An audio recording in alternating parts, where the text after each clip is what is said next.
Assalamualaikum warahmatullahi ta'ala wabarakatuh. Alhamdulillah. Alhamdulillahilladzi an'ama alaina bi ni'matil imani wal islam. Asyhadu an la ilaha illallah wahdahu la syarikalah wa asyhadu anna sayyidana wa nabiyyana Muhammadan abduhu wa rasuluhu la nabiyya ba'da.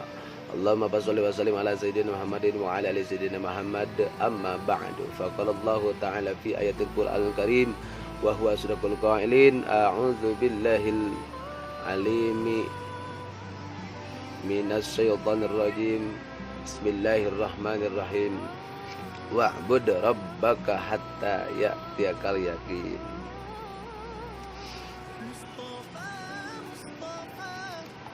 Ayyuhal hadirun, ittaqullaha haqqa tuqatih wa la tamutunna illa wa antum muslimun. Dalam kesempatan kali ini kita teruskan dengan poin berikut tentang diagram sifat manusia. Makanya kenalilah dirimu untuk mengenal Tuhanmu. Pakailah metode zikrullah. Man arafa nafsahu faqad arafa rabbahu. Barang siapa yang mengenali dirinya, berarti kita sudah mengenali Allah Subhanahu wa taala. Mengenali sifat Allah Subhanahu wa taala.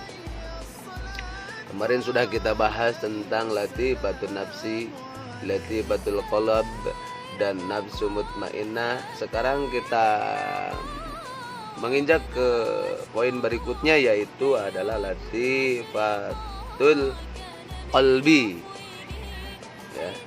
Nafsu lawwamah. Kemarin ada nafsu mutmainnah, sekarang nafsu lawwamah. Apa yang disebut nafsu lawwamah? Nafsu lawwamah poinnya ada satu. Yang pertama bitaan, kabitaan. Orang beli mobil, kabitaan pengin beli mobil. Heung mun aya duitna, eta mun eueuh kan nyeri hate. Kaduana ngabinasa resepna teh ngabunuh hewan-hewan, melata. Aya hayam dipaehan. Teu didahal teh naon, aya domba dikebuk. Aya muning ditusuk, aya kuda ditengor, dan sebagainya. Yang keempat pupujian, hayang kapuji, gaya lempangna gitu nya, make mobil, make knalpot anu gede racing teh agaknya digas, aya aki-aki di tukang langsung kabayahan tetengeng. Yang kelima, nang tengan Gusti abdi mahap terus abdi sedih Gusti, ya Allah abdi malim ditinggalkan pun biang tinggalkan kakek ini Gusti, ya Allah abdi mah kumaha mun abdi nang tengan eta. Nomor kakedap sok wadul bohong, tak bohong itu termasuk munafik. Ayatul munafik salah satu.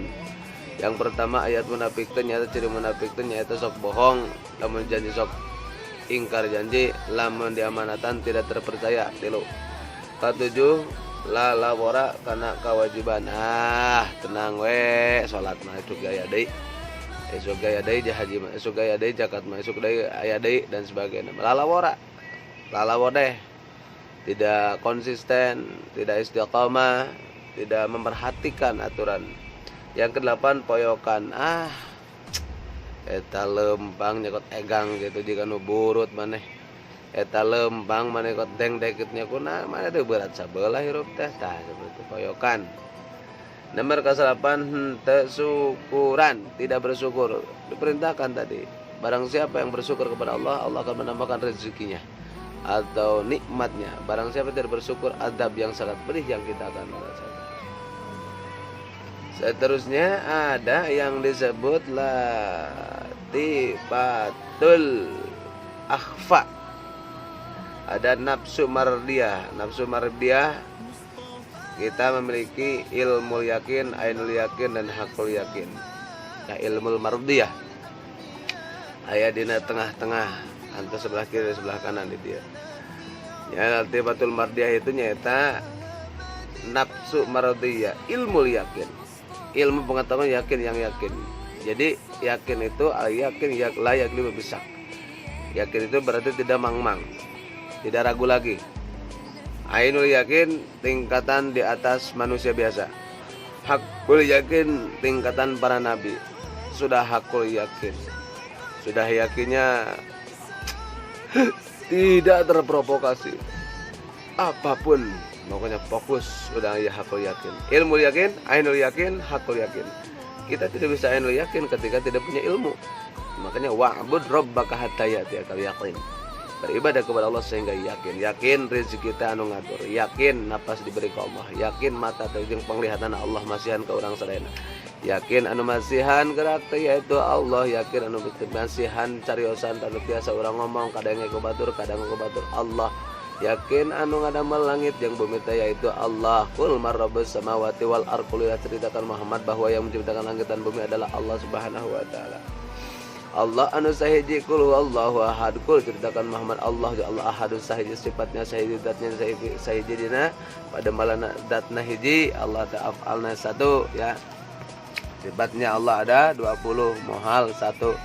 Ada mal sesuatu takun idza arada syai'an ayyakula lahu kun fayakun, ketika Allah mengharapkan sesuatu, idza arada syai'an ayyakula lahu kun, jadi itu mah ada lonok jadi benghar, jadilah mah ada lonok jadi turun, jadilah Abdul Qahar jadi seperti itu. Jadi Allah itu asa, kadang Allah teh asa antaku syai'a ya.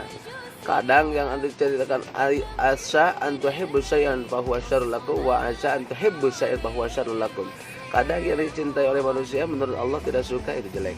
Kadang menurut kita jelek, menurut Allah itu bagus. Maka hendak serahkan semuanya terserah Allah Subhanahu wa taala.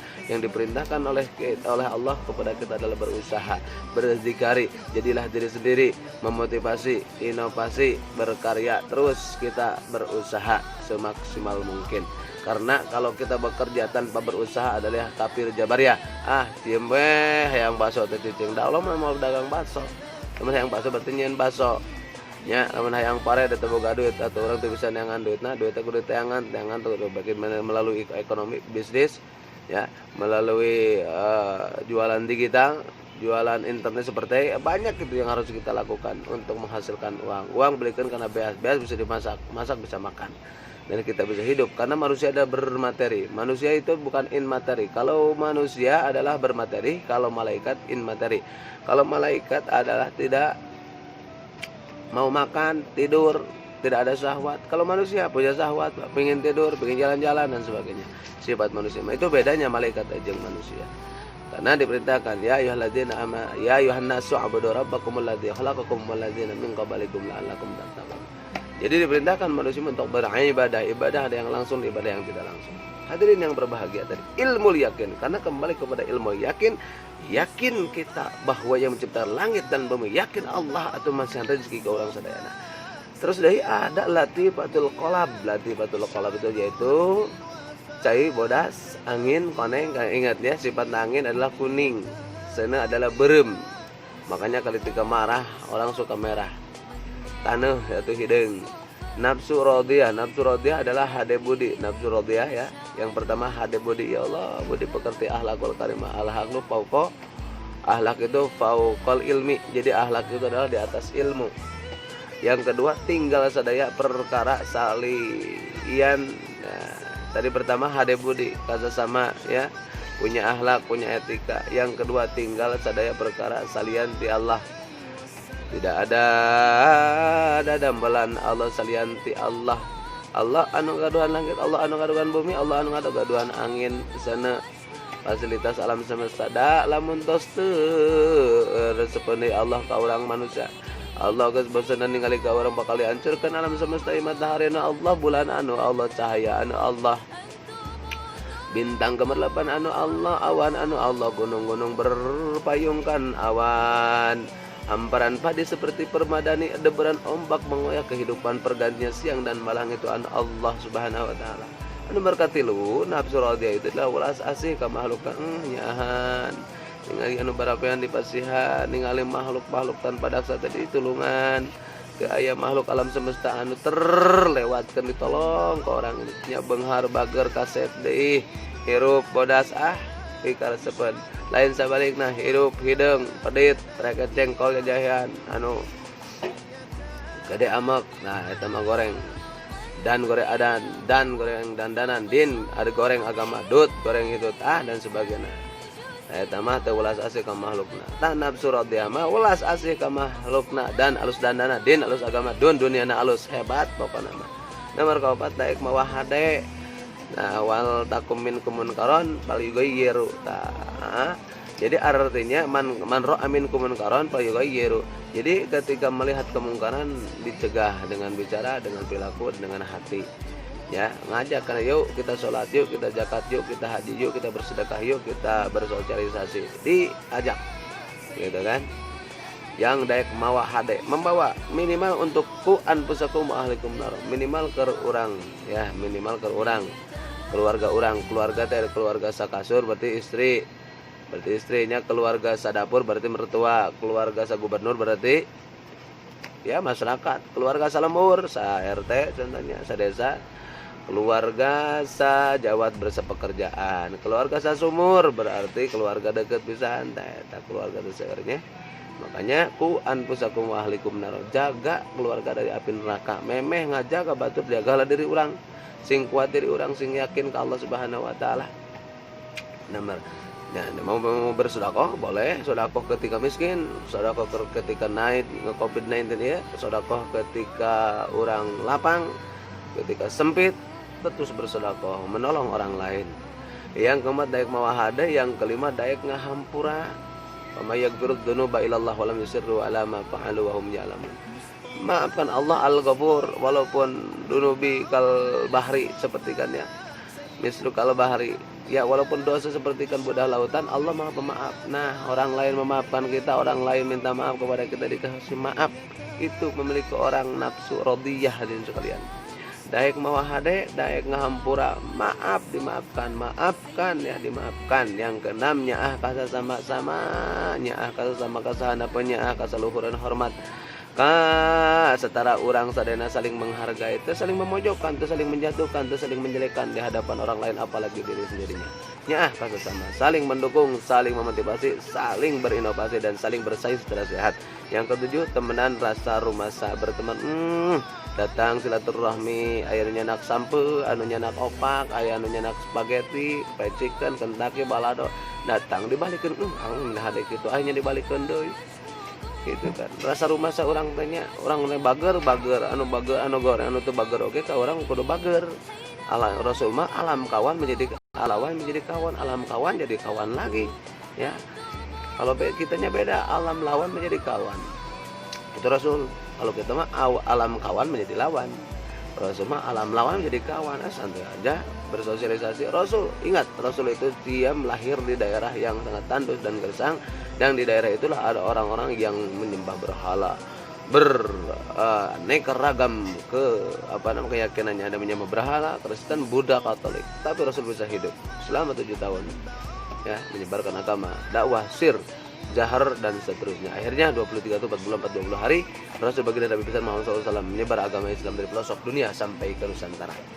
Yang seterusnya temenan rasa rumasa itu adalah nafsu radiyah. Itu sebelah kanan badan kita titiknya, tara dengan hati. Titik yang ke seterusnya nafsu mulhimah, nafsu mulhimah. Ya, contohnya nafsu mulhimah teh nyaeta berehan daek mere maweh gitu nya, sok sanajan urang teh lieur eueuh ragab teh aya jauh ka sintung kalapa, lieur dengan lieur lain jauh ka indung ka baka. Bro di jero bro di pantong ngalayah aku tengah imahku, di tengah imah si Jabrik di juru si Jamrong di korong. Rea keton leuwit pinuh ku mare disodakohkeun. Ya. Manehna mah lamun aya masjid ruksat ku sok aya ngomean teh eta mah berehan. Ya, aya karpet geus berada bau langsung di laundry diganti anu weuteuh eta masjid. Ya, diganti teh eta mah berehan. Ningali batur cumpang-camping teu dahar dibereh. Lihat batur lempang ya diongkosan. Lihat batur teh anu kaduruk imahna ditulungan. Nah, eta jelema berehan. Bagus orang tersebut. Yang kedua ngalap cukup saayana. Ya. Ngalap cukup ento naon gitu. Wah, diaya-ayakeun menang nganyuk ngahutang komok jeung riba mah deui. Nomor katilu manis budi, manis amis budi, akhlakul karimah nu tinggi. Rasul innama bu'itsa li utammima makarimal akhlaq. Rasul itu dilahirkan dengan menyempurnakan akhlak. Akhlak itu adalah di atas ilmu. Rasul makanya innama bu'itsa li utammima makarimal akhlaq. Laqad kana lakum fi Rasulillahi uswatun hasanah. Suri tauladan yang hebat Rasul baginda Nabi besar Muhammad sallallahu alaihi wasallam. Yang keempat handap asor, ya handap asor itu lain di handap ngagengsor, tapi handap asor itu adalah adab tata krama. Yang kelima balik pikir kembali, ya Allah, melakukan ini itu adalah dosa, ya Allah, makan riba itu haram, ya Allah, menyakiti perasaan orang lain itu tidak bagus, ya Allah, mencuri itu tidak bagus, ya Allah, mencuri tanah itu tidak bagus, mencuri hak orang itu tidak bagus, ya Allah, parkir sembarangan itu tidak bagus. Sekarang mau parkir di mana-mana akhirnya ngamacetkan ke batur, itu adalah mencuri hak asasi manusia. Atau mencuri hak orang, para pejabat, ya, para pejabat setempat, para pemimpin mengambil hak masyarakat, itu sama dengan tidak kembali kepada yang sempurna, itu Allah Subhanahu wa taala. Yang keenam sabar. Inna sabra wal wasta'inu bis sabri was salah, minta kepada pertolongan sabar dengan salat. Itu bersabar alal ma'asi, sabar alal musibah, sabar alat taat. Dalam melaksanakan sholat sabar, dalam melaksanakan taat sabar, dalam melaksanakan Allah ketika di pasian musibah sabar gitu. Yang ketujuh kuat tandang ke susah. Kuat nandangan kasusah berarti itu termasuknya sabar alal musibah. Ketika Allah digubrakan, karena Allah itu kan bisa mengangkat musibah, ujian itu kadang diberikan kekayaan. Ya, banyak yang lulus ketika musibah dengan keadaan sakit, tapi ketika kekayaan diuji sama Allah Subhanahu wa taala, banyak orang yang tidak terasa bahwa adalah kekayaan, kemiskinan itu adalah ujian. Hidup adalah tempat menguji agar kita menjadi orang yang terpuji. Di dunia ini adalah ujian. Di dunia ini adalah berprestasi agar kita mendapatkan surga ya Allah Subhanahu wa taala. Rasulullah Shallallahu Alaihi Wasallam wasiat Rasulullah SAW kepada umatnya. Yang pertama tentang ketajaman penglihatan Rasulullah Shallallahu Alaihi Wasallam. Wahai Muhammad, demi Allah jika kalian mengetahui apa yang aku ketahui, pasti kalian akan banyak menangis dan sedikit tertawa. Menangis Rasulullah Shallallahu Alaihi Wasallam. Wahai umat Muhammad, jika kalian mengetahui apa yang aku ketahui, niscaya kalian akan sedikit tertawa dan banyak menangis. Artinya perjalanan hidup itu di dunia ini adalah tempatnya keruh, ya, agar kita bening airnya, maka kita harus banyak bertobat, mendekatkan diri kepada Rasul dan Allah Subhanahu wa taala. Rasulullah SAW berwasiat demikian untuk menunjukkan kepada umatnya bahwa beliau itu mengetahui alam gaib, termasuk siksa kubur dan isi neraka. Jadi Rasul itu adalah indera keenam, memiliki Rasul itu bisa menerawang masuk ke dalam alam gaib. Jadi ada orang yang datang juga Rasul udah tahu. Rasul bisa tembus ngobrol dengan alam jin, alam kunyah, alam karim, alam malakut, alam kubur, alam barajah. Rasul sudah tembus ke alam sana. Berwasiat demikian untuk menunjukkan kepada umatnya bahwa beliau itu mengetahui alam gaib, termasuk siksa kubur dan isi neraka. Seandainya manusia tahu seperti yang beliau lihat, niscaya mereka banyak menangis dan sedikit tertawa, karena merasa diri banyak berlumuran dosa setelah melihat pedihnya siksa neraka. Selain itu wasiat di atas untuk memberi peringatan kepada umat manusia, ya, agar banyak prihatin dengan tekun beribadah kepada Allah, menjauhi kemaksiatan dan menekan bahwa nafsu, tadi nafsu ada nafsu amarah bisu yang harus kita tekan, diganti dengan nafsu mutmainnah yang lembut. Selain itu banyak berperikat dengan tekun beribadah kepada Allah, menjauhi kemaksiatannya dan menekan bahwa nafsu orang yang banyak orang yang mengungkapkan rasa gembiranya hati seakan-akan ia lupa pada hari kemudian, di mana amal ibadahnya dan perbuatannya akan diminta pertanggungjawaban. Orang yang tahu, orang yang terdidik, orang yang mendidik akan banyak menangis. Karena apa? Banyak yang harus kita benahi. Mungkin hanya Rasulullah SAW satu-satunya manusia yang memiliki ketajaman penglihatannya luar biasa, yang mampu menembus batas dinding waktu, juga mampu menembus tabir langit dan bumi. sehingga beliau mengetahui segala peristiwa yang ada di langit dan di bumi, serta mengetahui apa yang terjadi pada zaman sebelumnya dan zaman yang akan datang. Jadi zaman madi, hal dan istighbar Rasul sudah tahu. Bayangin ya, ada sayati zamanun, itu kan ada saya itu dalam ilmu akan datang masa mulut dikunci. Udah Rasul sudah tahu menyampaikan hadis-hadis tersebut. Termasuk mengetahui siksa berarti 1500 tahun yang akan datang. Rasul sudah berbicara akan datang masanya mulut dikunci, yang akan bercerita apa tangan itu nanti yaumai ba'tsum fil kubur. Di akhirat akan datang aliran firqah sampai 72 golongan. Itu hadis juga Rasul sudah tahu. Termasuk mengetahui siksa kubur dan siksa neraka. Sewaktu itu Rasul lewat kuburan, dan dengan kuburan yang di dalam kuburan itu langsung berjumpa dan ingat ada orang disiksa di dalam kubur. Kenapa? Karena dengan air kencingnya yang tidak dibasuh. Ya, berdiri kencingnya, harusnya kan jongkok sunatnya. Ibnu Abbas radhiyallahu anhu, sewaktu Nabi SAW berjalan bersama para sahabat melewati dua kuburan, tiba-tiba beliau berkata, orang yang berada di dalam dua kuburan itu telah disiksa oleh Allah. Para sahabat lalu bertanya, apakah keduanya itu disiksa karena melakukan dosa besar? Nabi SAW menjawab, benar, salah satunya berjalan di muka bumi ini dengan suka mengadu domba. Domba diadukan, jangan mengadu domba. Mengadu domba itu propaganda. Ya, antar negara satu dan negara dua dipropaganda. Akhirnya bisa bertengkar perang, saudara. Ya. Adapun yang satunya langit tidak pernah nutupi dari kencingnya, artinya percikan dari air kencingnya itu seringkali mengenai tubuhnya atau pakaiannya. Lalu dia pakai itu melakukan sholat tanpa mencucinya terlebih dahulu atau berganti dengan pakaian yang suci. Yang keduanya ketika melakukan hajat kecil dan hajat besar dia ceroboh. Ya, air kencingnya kemana-mana dan air yang mustakmalnya kemana-mana, akhirnya disiksa. Kemudian Rasulullah SAW mengambil kayu yang masih basah lalu dipecahnya menjadi dua. Selanjutnya beliau menancapkan kayu tadi pada masing-masing dua kuburan tersebut seraya berkata, semoga kayu ini dapat meringankan siksa keduanya selama ia belum kering. Jadi sunat menancapkan pohon yang masih hidup di atas kuburan biar bisa meminta maaf dengan hasilnya pohon ini untuk yang ada di bawah kuburan. Dalam riwayat ini diceritakan oleh Abi Ayyub radhiyallahu an, ia berkata, sewaktu Rasulullah SAW keluar dari rumahnya, matahari telah terbenam. Beliau lalu mendengar Rasulullah, kemudian beliau berkata, orang Yahudi telah disiksa di dalam kuburnya. Ibnu Abbas sudah meriwayatkan bahwa Rasulullah SAW pernah bersabda, telah diperlihatkan surga kepadaku, maka aku melihat kebanyakan penghuninya adalah orang-orang fakir. Surga itu ya banyak orang fakir. Juga diperlihatkannya kepadaku mereka, maka aku melihat kebenarannya penghuninya adalah wanita.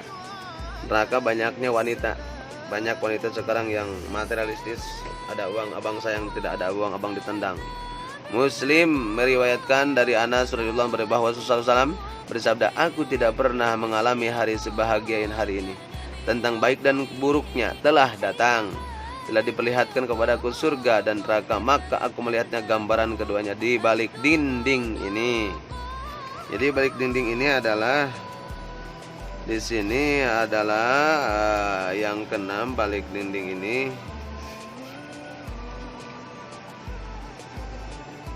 At-Tajridu As-Sakhri oleh Abdul Abbas Jinuddin Ahmad bin Abdul Latif yang meriwayatkan ini.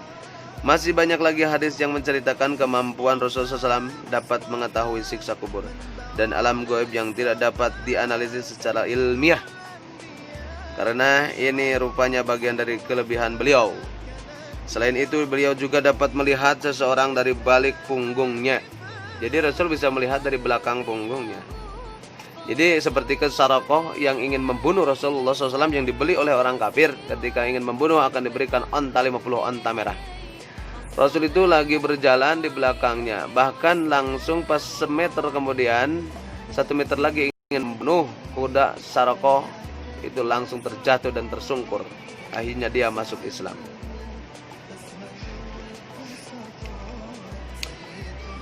Abu Hurairah berkata, masih banyak lagi hadis yang menceritakan kemudian Rasulullah punggungnya. Selain itu beliau juga dapat melihat seseorang dari balik punggungnya tadi.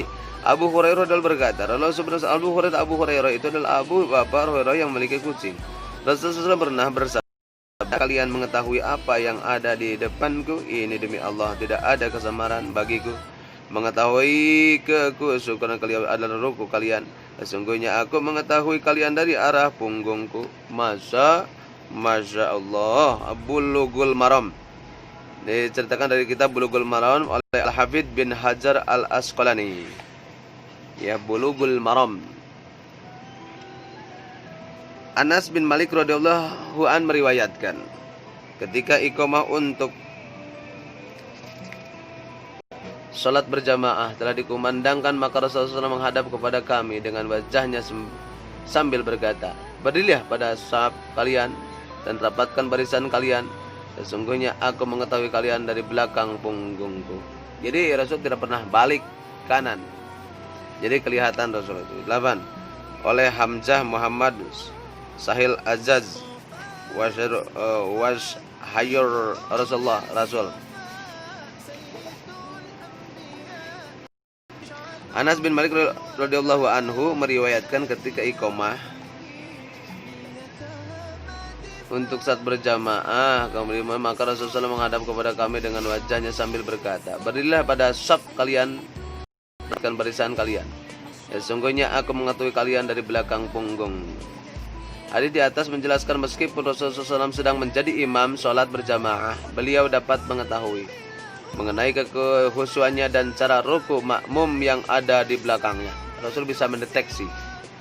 Sekarang pakai CCTV ya, kelihatan orang yang berjamaahnya tidak bagus. Jabir bin Samurah radhiyallahu an bahwa Rasulullah SAW pernah bersabda, aku telah mengetahui Hajar Aswad di Makkah memberi salam kepadaku sebelum aku diutus sebagai Rasul. Sesungguhnya aku mengetahui hal itu pada zaman sekarang. Jadi Hajar Aswad, yang Hajar itu adalah batu aswad yang dari surga diturunkan ke bumi, yaitu Hajar Aswad. Satu kalau nyium Hajar Aswad 500 dosa berjatuhan. Jadi kita harus mau datang ke sana, pahalanya. Yang ke-9 di sini, yang ke-8 tadi adalah yang semua At-Tazhib oleh Dr. Mushafa Daib Al-Bagha menceritakan.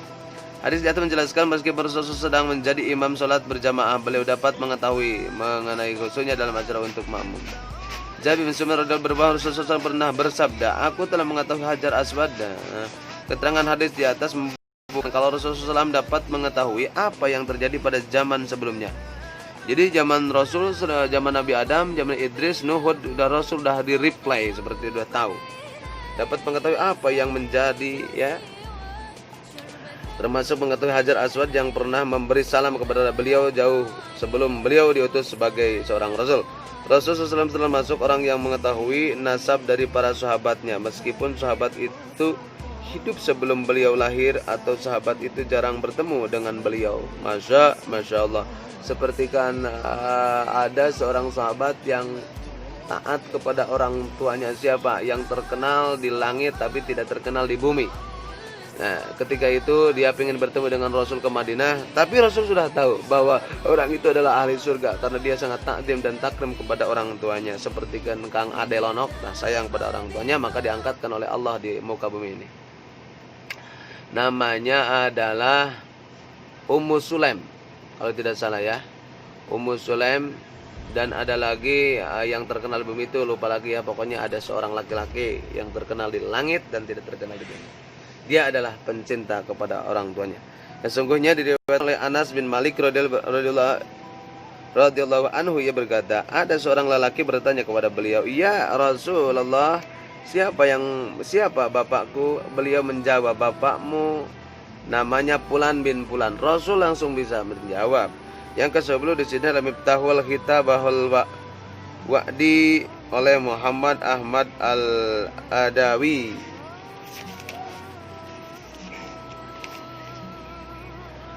Sahabat-sahabat meriwayatkan ada seorang laki-laki mengintip Rasulullah SAW yang sedang mengaruk-ngaruk kepalanya dengan sisir dari balik lubang kamar beliau. Maka beliau berkata, jika aku mengetahui engkau telah mengintipku, maka akan aku colek matamu. Sesungguhnya telingaku termasuk bagian dari penglihatanku. Rasul bisa melihat orang yang mengintip. Jadi mengintip itu tidak boleh, itu kelakuan setan. Noong, tentu tidak boleh. Yang kesalah Muhtarul Hadis An-Nabawiyah oleh Sayyid Ahmad Al-Hashimi. Meskipun Rasulullah SAW tidak melihat orang yang mengintipnya, tapi beliau tahu. Karena itu beliau memperingati keras kebiasaan buruk ini sebagaimana bunyi hadis di atas. Rasulullah SAW juga mampu melihat isi hati para sahabatnya, sebagaimana diceritakan oleh Al-Wahsidi dalam kitab Al-Maghazi. Pada suatu hari sehabis memenangkan perang, Safwan ikut bersama Rasulullah SAW berkeliling untuk memeriksa harta rampasan dalam perang Hunain. Tatkala rombongan Rasulullah SAW melalui sebuah lembah yang penuh dengan unta dan kambing, Safwan dengan mata yang tajam memandang ke sekeliling lembah tersebut yang penuh dengan binatang ternak. Maka terlintas keinginan dalam lubuk hatinya untuk memiliki binatang yang ada di lembah itu. Pada saat itu tenggelam dalam lamunannya, tiba-tiba ia tersentak mendengar perkataan Rasulullah SAW yang mengetahui apa yang terlintas dalam hatinya. Senangkah engkau melihatnya binatang itu? Safwan dengan cepat menjawab, ya. Safwan itu memandang, hebat itu. Bisa mengetahui, senang sekali. Rasulullah SAW lantas berkata, kalau begitu binatang yang ada di lereng itu semuanya untukmu. Mendengar perkataan Rasulullah SAW tersebut dengan suara yang enggak tersendat-sendat karena gembiranya, Safwan berkata, aku bersaksi bahwa engkau adalah utusan Allah. Tidak mungkin hati seorang sedemikian baiknya kecuali hati seorang nabi. Yang ke-12, Imam Jalaluddin Az-Jami'u Shagir, Imam Jalaluddin Abdurrahman bin Abi Bakar As-Suyuti. Jami'u Shagir, ya. Jadi Rasul itu bisa mengetahui alam gaib. Untuk mengetahui isi hati seseorang tidak mungkin dapat dilakukan oleh manusia biasa, kecuali orang tertentu telah diberi kelebihan oleh Allah, sehingga pandangan matanya mampu menembus tabir alam musyahadah. Ketajaman pandangan Rasulullah SAW mampu melihat iblis. Bahkan beliau juga bisa berdialog dengannya, seperti yang diceritakan dalam kitab Durratun Nasihin. Apapun kisahnya adalah sebagai berikut. Sewaktu Rasulullah SAW datang ke masjid, beliau melihat iblis berada di pintu masjid. Maka beliau langsung menegurnya, wahai iblis, apa yang kamu lakukan di sini? Iblis menjawab, aku hendak masuk ke masjid untuk merusak sholatnya orang-orang sedang sholat itu. Akan tetapi aku takut terhadap orang yang sedang tidur ini. Rasulullah SAW lantas bertanya, wahai iblis, kenapa kamu tidak takut terhadap orang yang sedang sholat, beribadah dan bermunajat kepada Allah, walau engkau takut terhadap orang yang sedang tidur ini yang dalam kelupaan? Iblis menjawab, orang yang sedang sholat itu adalah orang bodoh, tidak mengerti tentang syarat rukunnya sholat, ya, tumakninah sholatnya atau konsentrasinya, ya, tidak tahu di dalam sholat untuk merusak sholatnya sangat mudah bagiku. Sedangkan orang yang tidur ini adalah orang alim. Jika aku memasuki sholatnya orang bodoh itu, maka aku khawatir nanti dia membangunkan orang alim yang sedang tidur ini. Kemudian orang alim ini mengajari serta membentulkan sholatnya orang-orang yang bodoh tadi. Jadi orang yang alim itu setan juga takut. Jadi ketika datang orang yang pintar, orang alim, maka setan hibrid. Jadi ketika tempat banyak orang yang bodoh, maka setan tumbuhlah di sana. Ketika datang orang alim, maka akan hidup tempat tersebut. Karena itu Rasulullah SAW bersabda, tidurnya orang alim itu lebih baik dibanding dari ibadahnya orang yang bodoh. Yang ke-13 ini disebut Baitul Nabawiyah Haji Muhammad Al-Hadi Al-Husaini. Karena itu Rasulullah SAW bersabda tadi, begitulah tajamnya penglihatan Rasulullah SAW sampai beliau sendiri mengetahui batas akhir dari usianya. Masya Allah.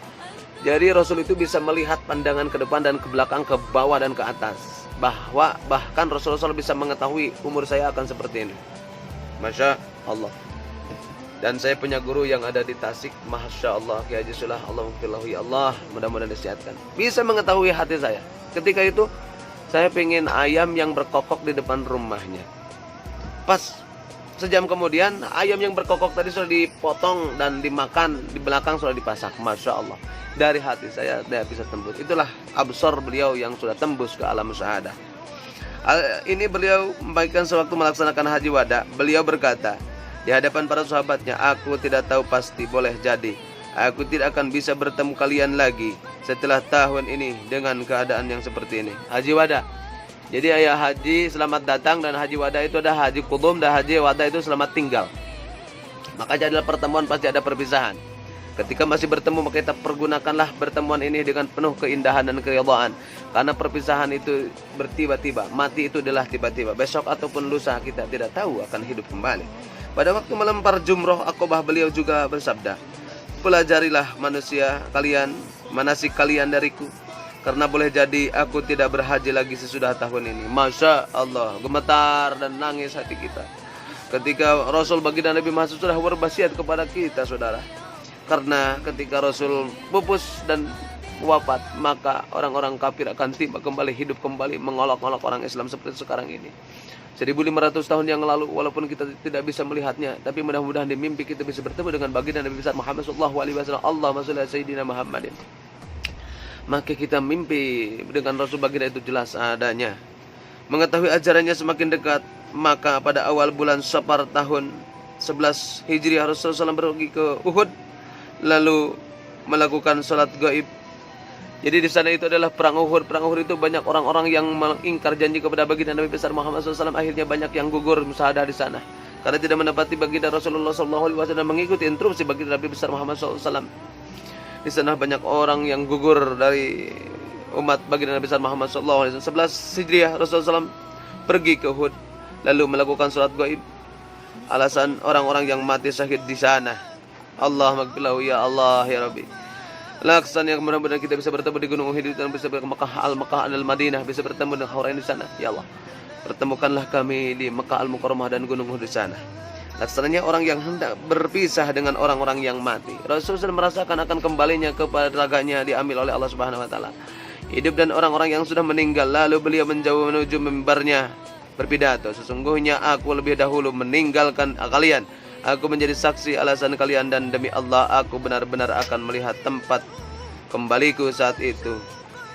Aku telah diberi kunci-kunci gudang dunia atau kunci-kunci dunia. Rasul adalah kunci dunia dan Rasul adalah kunci akhirat. Kunci-kunci dunia, dan demi Allah aku tidak takut kalian akan musyrik sepeninggalku, tetapi aku takut kalian akan bersaing dan masalah itu. 14 di sini adalah As-Sabiyatul fil Mawahidul Birriyat, Syekh Abi Nasr Muhammad Al-Abdurrahman Al-Hamadani. Jadi Rasulullah tidak takut ketika Rasul meninggal, kamu kembali kepada kekafiran kembali. Tapi yang paling ditakutkan oleh baginda Nabi besar Muhammad SAW dalam masalah itu, bersaing dalam masalah persaingan bisnis, social issue, ya itu. Itulah diantaranya kisah-kisah yang disampaikan oleh Rasulullah SAW kepada para sahabatnya mengenai dekatnya ajal. Beliau tidak mungkin seseorang bisa mengetahui batas usianya kalau dia tidak memiliki ketajaman penglihatan dohir dan batin. Dan inilah yang demikian oleh Rasulullah SAW. Beliau mengetahui peristiwa yang terjadi pada masa lampau dan masa yang akan datang, bahkan juga mengetahui apa yang akan terjadi pada hari kiamat nanti. Sungguh luar biasa ketajaman penglihatan beliau Rasulullah SAW. Muhammadun basarun walaisa kal basari. Ya Allah, ya Rasul, pertemukanlah kami dengan baginda besar Muhammad SAW. Yang kedua, tentang kecemburuan. Allah tidak suka melihat hambanya berzina. Wahai umat Muhammad, tidak ada seorang yang lebih sempurna dibandingkan kecemburuan Allah apabila ia melihat hambanya atau umatnya melakukan perzinahan. Yang ke-15 di sini adalah Syekh Jalaluddin Ibad, Irsyadul Ibad Zainuddin bin Abdul Aziz bin Zainuddin Al-Malibari. Penjelasannya, yang dimaksud cemburu adalah maksiat Rasulullah SAW. Ini adalah ketidaksukaan Allah melihat hambanya berbuat zina. Sebab zina adalah perbuatan nista yang sangat tidak layak dilakukan oleh orang-orang mukmin. Wala taqrabuz zina. Ya, jangan mendekati zina, ya, berzina, zina muhsan, ghair muhsan, zina yang langsung dan yang tidak langsung. Ya, sekarang ada LDR seperti itu, haram hukumnya. Ya, teleponan dengan laki-laki lain, laki-laki lain berteleponan dengan perempuan yang lain, video call, sekarang WhatsApp dan sebagainya, haram hukumnya. Zina itu lain, mata, hati dan tangan. Allah sangat benci pada orang tersebut karena dia berlaku nista. Sekarang banyak fasilitas yang bisa menggerogoti keimanan kita. Kita diserang setelah psikolog untuk terjerumus kepada hal yang tersebut. Maka yang pembuatnya masuk neraka, yang melihatnya masuk neraka, yang mengikuti masuk neraka, tumpuk di sana bersama orang-orang yang berzina. Perbuatan zina merupakan perbuatan dosa besar, termasuk dosa besar. Dosa besar itu yang pertama membunuh diri, berzina, tadi zina yang sudah punya suami atau yang masih gadis dan pemuda, sama zina muhsan dan ghair muhsan. Yang ketiga adalah musyrik, yang keempat banyak lagi yang lainnya. Nanti pertemuan yang berikutnya. Itu termasuk dosa besar. Bahkan sebagai ulama adalah yang mengatakan bahwa zina itu adalah dosa yang lebih besar. Maka jangan berzina ya, hati-hati. Banyak orang sekarang kita juga banyak berzina, bertobat kepada Allah Subhanahu wa taala. Bahkan sebagai ulama dan yang mengatakan bahwa zina itu dosanya lebih besar daripada pembunuhan. Jadi qatil lebih besar daripada bunuh diri atau membunuh orang lain, menghilangkan nyawa, zina itu. Apalagi yang perkosa anak di bawah umur atau suka sama saja itu. Maka adalah kawin kontrak haram. Kalau sirih gak apa-apa, atau nikah lagi boleh. Perbuatan zina merupakan perbuatan besar, mengkhianati pengikut kejinya perbuatan zina, sampai dunianya pun ia harus mendapatkan hukuman cambuk. Sebagaimana difirmankan oleh Allah Ta'ala, perempuan yang berzina dan laki-laki yang berzina, maka deralah tiap-tiap orang yang dari keduanya 100 kali daerah, dan janganlah beda kasihan kepada keduanya, mencegah kamu itu menjalankan agama Allah. Dan jika kamu beriman kepada Allah dan hari kiamat, dan hendaknya pelaksanaan hukumnya itu disaksikan oleh sekumpulan dari orang-orang yang beriman. Surah An-Nur ayat 2. Berkatalah Imam Ma'hud al-Adamsiki 16, Ad-Damsiki dalam 16 di sini Insanul Kamil oleh Muhammad al-Alawi al-Maliki. Di sini ada berkata Imam Al-Mat al-Zaitun, penduduk neraka itu mencium kaum yang amat busuk, lalu berkata, ya belum pernah mencium kau yang sebusuk ini. Lalu dikatakan, kan kepada mereka inilah baunya parji wanita pezina. Nanti orang yang pezina, parjinya ya, kemaluan perempuan itu akan busuk dan bau. Qisasul Mi'raj oleh Abi Al-Barakat Sayyidina Ahmad Ad-Dardir. Begitulah hinanya perbuatan zina hingga Allah mengancam atau pemabuk, peminum khamr, minum arak, whisky, brandy, bahwa kelak di akhirat minuman mereka adalah air yang mengalir di dalam neraka yang bersumber dari parjinya para wanita pezina. Bayangin ya, pokoknya yang busuk, yang bau, lalat-lalat yang hijau itu keluar dari kemaluan wanita tersebut, bau. Nanti di neraka akan baunya bau 7 rupa, pokoknya bau sampah dan sebagainya. Itu parjinya orang pezina. Yang ke-18 di sini adalah tafsir surat Yasin oleh Syekh Hamazi Az-Zadah. Ya, Zadah ya. Bersumber dari parjinya pada wanita berzina. Mengenali ini Rasulullah SAW bersabda, ketika seorang hamba berzina maka keluarlah imannya di hatinya. Keadaan iman itu bagaimana naungan yang berada di atas kepalanya. Kemudian ketika ia selesai dari zinahnya maka iman itu kembali kepada dirinya. Yang ke-11 di sini adalah Maulidul Barjanji oleh Syekh Ja'far Al-Barjanji. Dampak yang ditimbulkan oleh pezina itu sungguh luar biasa baik terhadap mental, harga diri maupun siksaan yang akan diterimanya jika ia mati sebelum bertaubat. Karena itu Allah memperingatkan kepada kaum muslimin agar tidak mendekati zina, wala taqrabuz zina. Sebab zina merupakan perbuatan keji dan jalan yang buruk sebagaimana diterangkan dalam firman-Nya. Dan janganlah kamu mendekati zina, sesungguhnya zina adalah suatu perbuatan yang keji dan suatu jalan yang buruk. Surah Al-Isra ayat 32. Termasuk perbuatan yang mendekati zina adalah perbuatan atau berduaan dengan lawan jenis. Berduaan di satu tempat, menutupi di satu kosan. Sekarang itu banyak kos-kosan yang bebas sekarang ya. Itu harus dirajia itu ya para polisi dengan lawan jenis atau bukan dengan lawan jenis. Sekarang LGBT banyak Ya, sama juga zina itu. Ya, LGBT laki-laki dengan laki-laki, perempuan dengan perempuan sama zina juga. Jenis di tempat yang sepi, nonton film porno sama juga itu ya, seks dan sebagainya. Membaca bacaan cabul ya, itu sama juga, serta pergaulan bebas antara pria dan wanita.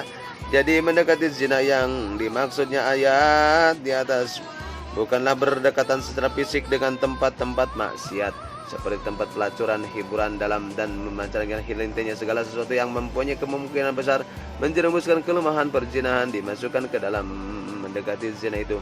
Tak henti-hentinya dan tak bosan-bosannya Rasulullah SAW mengeluarkan sabdanya yang khusus tentang berzina, bahkan wasiat pun beliau lakukan karena cintanya beliau kepada umatnya. Di samping itu juga karena besarnya bahayanya ditimbulkan oleh berzina, baik bahaya di dunia maupun bahaya di akhirat kelak. Dengan itu yang belum nikah cepat nikah, yang sudah nikah jagalah pernikahan kalian. Mudah-mudahan di akhir hayat kita termasuk orang-orang yang iman kepada Allah Subhanahu wa taala. Tak henti-hentinya di antara wasiat adalah, wahai kaum muslimin, takutlah kalian dari perbuatan zina. Sesungguhnya zina itu memiliki 6 perkataan kerusakan, 3 kerusakan di dunia dan 3 kerusakan di akhirat. Adapun 3 kerusakan di dunia adalah 1, hilangnya cahaya wajah. Jadi orang suka zina itu wajahnya hilang cahayanya, Pak. Usam banget nate, pokoknya mah mata lap tak banget, tak katanya. Wuduan banget teh, meh bercahaya. Tanu sok zina mah parem, Pak, cahaya nate. Hilangnya cahaya wajah. Yang kedua, pendek umurnya. Pendek umurnya, Pak. Ya, banyak zina di mana-mana.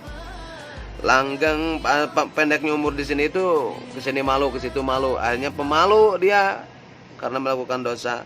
Yang ketiga, langgeng dalam kepakiran, sedangkan miskin Pak belangsak. Hirupna teh kahanap teu maot kalau urang ait. Susah hirupna teh. Jangan duit 1000 berage susah. Karena pelanggaran. Dan kepakiran, sedangkan 3 kerusakan di akhirat adalah tadi 3 kerusakan di dunia, dia 1 hilangnya cahaya wajah. Yang kedua pendek umurnya, yang ketiga dia akan miskin, Pak, miskin dunianya. Udah 100% punya gubrak lagi, jatuh dari 0 lagi gitu. Jadi ya hartanya teteh nyangsang gitu, teman-teman, hati-hati ya. Yang ke 1 nanti di akhirat, yang 3 di dunia dan 3 di akhirat. Di akhirat dia mendapat murka Allah. Allah benci kepada orang yang suka zina. Yang kedua buruk hisab, amalnya jelek, amalnya mendapat siksaan dan di akhirat disiksa, Pak. Yang ke-20 Maulidul Dibai, Al-Imam Al-Jalil Abdurrahman Ad-Dibai mengatakan, adapun perzinahan yang paling hina dan paling besar adalah perzinahan yang dilakukan oleh orang-orang masih ada hubungan muhrim.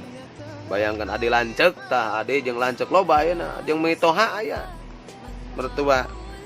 Masya Allah, haram. Makanya tidak boleh satu rumah ada 10 orang gitu ya. Udah, harus dipisah. Anak juga 9 tahun harus dipisah. Tempat tidurnya jangan sampai di mana wae, gitu aturan Allah. Itu karena Allah melarang perzinahan. Seperti anak dengan ibunya, bayangkan anak dengan ibunya banyak ada sekarang. Ibunya melahirkan ya daripada kubatur mending ku bapakna. Tah, teu meunang haram tas ya. Seperti anak dengan ibunya, bapak dengan anak wanitanya atau kakak dengan adiknya. Al-Hakim pernah berkata, jika ada orang berzina dengan wanita mahramnya, maka bunuhlah dia. Tuh, bunuh, Pak, kudu dibunuh. Karena bahaya itu keturunan jelek seperti itu. Nomor 21 adalah Daqaiqul Akhbar. Tuh, bayangkan kitabnya Daqaiqul Akhbar, bukan kata saya. Kata kitab siapa? Syekh Imam Abdurrahman bin Ahmad Al-Qadil. Jadi ketika ada orang yang berzina tadi, ibunya jeung bapana jeung anak lah perempuannya, adiknya jeung lancekna perempuan, maka nomor 21 bunuhlah dia karena dia akan memberikan keturunan yang jelek nanti kalau punya anak. Perawan yang belum pernah melakukan hubungan seksual di dalam pernikahan yang sah, dan ada kalanya pula perzina dilakukan oleh para ibu rumah tangga dalam perselingkuhan. Diselingkuh tak haram tak, Pak, nu selingkuh tak, LDR dan sebagainya, dilakukan oleh para ibu rumah tangga dalam perselingkuhannya, atau oleh para janda kesepian. Mata janda tak, hati-hatilah dengan janda, dengan duda duren, duda keren, tak, hati-hati tahu. Janda kesepian yang butuh kehangatan laki-laki. Jika perzinahan dilakukan oleh wanita yang sebelumnya pernah disetubuhi di dalam pernikahan yang sah, disebut zina muhson. Zina muhson Pak, para janda-janda jumetek, cumentil dan sebagainya. Loba aya nama di mana tah? Dina Facebook, Instagram, IG. Wah, berjual diri tah eta. Kalau Allah tadi rezeki teh jelema teh mau dimanfaatkeun bakal miskin tah. Hukuman zina yang dilakukan oleh para gadis yang masih perawan adalah 100 kali cambukan jika hal itu sudah benar-benar terbukti melatui beberapa saksi. Dan 4 ya, kalau lihat zina harus 4 orang yang berilmu. 1 kelihatan masuknya, yang kedua kelihatan merayuna, yang keempatan berduaan di kamar. Kudu katingali ta 4 saksina. Teu meunang ku saurang mah. Saking dosa besarnya itu zina. Setelah mendapatkan 100 kali cambukan, jika ia masih hidup, ia harus diasingkan hidupnya di suatu tempat yang jauh. Sejauh di mana merenang itunya di hutan belantara lah. Oleh perbolehkan menggasor salat kira-kira 80 km. Atau boleh berarti 80 km mah berarti dari sini sampaikan ke Jakarta. Atau ke Garut lah lebih. Atau boleh jadi lebih jauh lagi menurut apa yang diputuskan Imam Al-Hakim penguasa. Hal ini berdasarkan hadis riwayat Al-Bukhari hadis ke-6443 dari Laid bin Khalid radhiyallahu an. Aku mendengar Nabi SAW memerintahkan mengenai orang yang berzina yang bukan zina muhson agar dijilid, didera sebanyak 100 kali dan dibuang selama 1 tahun. Bayangkan Bu, Bapak, adik-adik yang punya anak, bapak-bapak, ibu-ibu semuanya ada di sini, tolong kecamkan. Ibnu Said berkata, kalau ada anak pingin nikah, jangan banyak syarat. Syaratnya harus ini, liur ke budak nanti. Yang penting suka sama suka, takut sama Allah, udah 3. Ibnu Said berkata, aku telah dikabari oleh Uwah bin Jubair. Sesungguhnya Umar bin Khattab telah membuang orang yang berzina, kemudian terus-menerus tetapan sunnah tersebut. Sedangkan hukumannya berzina yang dilakukan oleh para wanita dengan selingkuhannya atau para janda jinnah muhson sebutnya. Ada diranjam apabila wanita itu berzina yang mendadak dikenal hukuman ranjam itu ternyata sedang mengandung anak haramnya, maka hukuman rajam itu boleh ditunda hingga lahirnya jabang bayi dalam keadaan kandungannya, kemudian menyusuinya hingga ia lepas dari susunya. Jika wanita berzina itu hanya terkena sakit bisa atau karena hambatan cuaca, maka hukuman itu tidak boleh ditunda, harus telah dilaksanakan saat itu juga. Nomor 22. Di sinilah Qisasul Anbiya oleh Nyonya Haji Hadiah Salim. Itulah hukuman Islam menghukum manusia benar-benar menurut porsi perbuatan yang dilakukannya, sebagaimana hukuman cambuk disasingkan diranjam bagi wanita pezina adalah merupakan hukuman yang setimpal dengan perbuatannya. Hal ini untuk mencegah meranjalinnya perzinahan sebagai yang telah terjadi zaman sekarang ini. Coba seandainya setiap negara yang mayoritas penduduknya Islam menerapkan hukum Islam, insya Allah tidak akan ada perbuatan maksiat yang terang-terang berlaku. Islam melarang zina dengan konsekuensi hukuman yang menakutkannya itu adalah karena perzinahan itu membawa efek besar dari segi sosial dan psikologi seseorang, antara lain 1, menyebabkan terputusnya nasab, sebab anak dari hasil perzina tidak dinasabkan kepada laki-laki yang menghamili ibunya, tidak ada nasab dan tidak ada waris. Ya, yang kedua, menyebabkan terjangkitnya penyakit kelamin, ya. Yang ketiga, menyebabkan jatuhnya harga diri dan martabatnya. Malu Pak, berzina sama anak, waduh, sama keluarga tanpa ikan. Yang keempat, mendapat hukuman cambuk atau ranjam. Yang kelima, mendapat ancaman siksa di akhirat. Tadi udah dibacakan saya. Yang keenam, berperilaku seperti buat binatang, maka inung kabapak akur tapi binatang. Dalam memenuhi kebutuhan biologisnya karena tidaknya norma-norma agama dan sosial yang dipegang, serta hilangnya rasa malu dari dalam jiwanya. Demikianlah diantara dampak-dampak negatif yang diakibatkan oleh perzinahan. Maka sungguh-sungguh hina dan tercela bila ada seorang wanita adalah hidupnya tergelam dalam lumur purun perzinahan. Maka hendaknya kita memohon perlindungan kepada Allah Subhanahu wa taala. Jauhkanlah dari zina, perzinahan, zina muhsan dan jaga muhsan. Mudah-mudahan kita termasuk orang yang bisa menjaga harga diri kita, menjaga martabat keluarga kita, menjaga harga diri bangsa, nusa dan mudah-mudahan kita menjadi seorang pelopor bukan pengekor, menjadikan subjek bukan predikat, menjadikan fi'il bukan maf'ul. Kita sebagai manusia yang beradab mati dengan membawa agama Islam. Wala tamutunna illa wa antum muslimun. Syukran wa ilaikum assalamah wallahu al-muwaffiq ila aqwamit thoriq. Assalamualaikum warahmatullahi taala wabarakatuh.